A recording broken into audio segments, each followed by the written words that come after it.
Welcome back here on the Sync Network. We're joined by Jim Keith of Keith's Funeral Home. Thank you so much for joining us. Thank Good you. to see you again. Yep. Which is about the coolest place I've been in a long time. So nice. So we walk in, and maybe this is, I mean, you've got a beautiful area. It's light, it's gorgeous, and you've got, I said, it's almost like retail opportunities in there. You have urns, and you've got everything that I can see, and for me, who's never experienced that, it was amazing. Well, we didn't want it to look like a funeral home. You know, most funeral homes you go into, it's dark and dreary, and there's burgundy or paneling or pictures of birds on the wall that don't mean anything to anybody.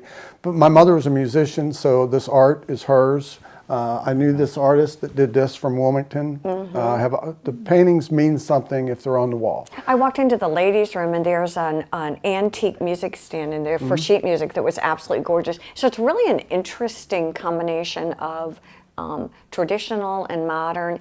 And although we're talking about the design, it's really more a feel, and it is very calming and serene and welcoming. So you've done a heck of a job. Thank you. That's kind of, you learn over the years what you like and don't like and what people expect when they come in. And so we try to incorporate a lot of that. And you're right, it's the feel. We want you to come in. I make the arrangements right in here most of the time because people are more comfortable if we're not already in their home, for instance, making arrangements in their home, then this feels like a living room. Well, you know, we were talking to Jay, and we've been talking to Jen about, and really to you, Greg, too, about talking about when to call in specific agencies or when to do what. I guess the natural question for all of us to ask you is, at what point do we come in and make these selections? Because I guess because it was pretty inviting. I mean, it was more like, I like that choice to know what I want. Well, you can make those choices just about any time. People tend to wait till they're a little bit older, retired, and it seems like sometimes a light switch goes off their mind that, all right, we have to do this. We have our will and we have this, but these are some loose ends that we have to tie up, and that's one of the things that always seems to be on their checklist is they're going to come in and make prearrangements. We do a lot of it. We do a lot of, almost everybody in Hilton Head cremates. Okay. So it's just a derivative of whether we're going to have a service or whether we're going to just do something simple. Or yesterday we had a very, very nice memorial service at Harbortown under the Liberty Oak. Oh, you're kidding. No, it was very, very, very nice, well done, and well attended by the family. But that place meant something to the family, and that's why they chose to have it there. How cool is that?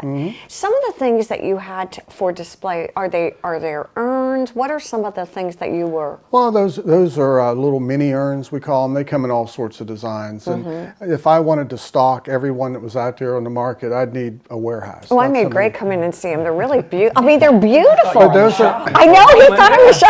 I was. those are for people, like sometimes maybe they have grandkids that are going to be going to the Adirondacks or to California, to Grandpa's favorite place, and maybe they want to scatter a few of his ashes, in the Rocky Mountains or a golf course or the beach or something like that, and that gives them an opportunity to kind of spread them around a little bit. In today's world, how do people use a funeral home? What are the opportunities that you have? Well, a funeral home pretty much is a place that takes care of the body after death. Now, whether or not you use the funeral home for a service, we have a nice chapel here. Oh, yeah, it's beautiful. If people want to come in and have a service, but pretty much we're a facilitator anymore. Okay. In the old days, in the really old days, they had viewings and so forth in the home. And then the next step was they had a house in the neighborhood that everybody used, and that became the funeral home. Got it. And now it's just the way things changed and the way people's thought process changed.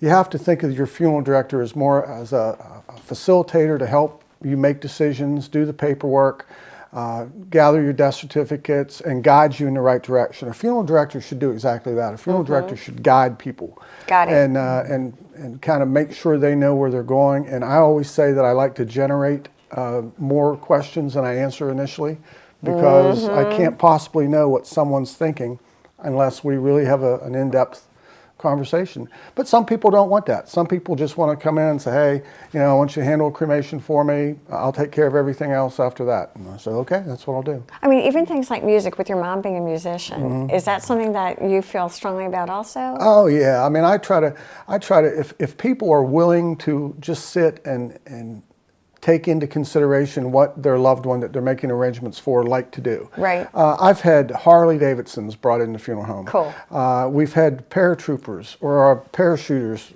land in the parking lot of the funeral home. We've done all sorts. I have, you know, their favorite Corvette, stuff like that, that, you know, maybe we don't have to make a big deal, but maybe you park it out in front of the church or you park it out in front of the funeral home or something like that. But at least people remember what we're doing. Probably the most interesting service was my father-in-law, because he had taught Sunday school all his life.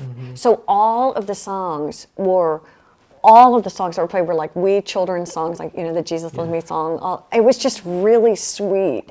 And it is interesting how personal you can make it. And that's, I guess, the point of all of this. Yeah. And it's a new year. I'm sure this is probably time of year planning, and it's January and people are starting to think about, yeah, exactly. Yep, exactly. We're actually going to be doing some mailers, a little bit more specific advertising after the first of the year, just to remind people that if that's something they want to talk about, we're happy to do it. I like coming to people's homes. That's where they're the most comfortable and they feel the less pressure.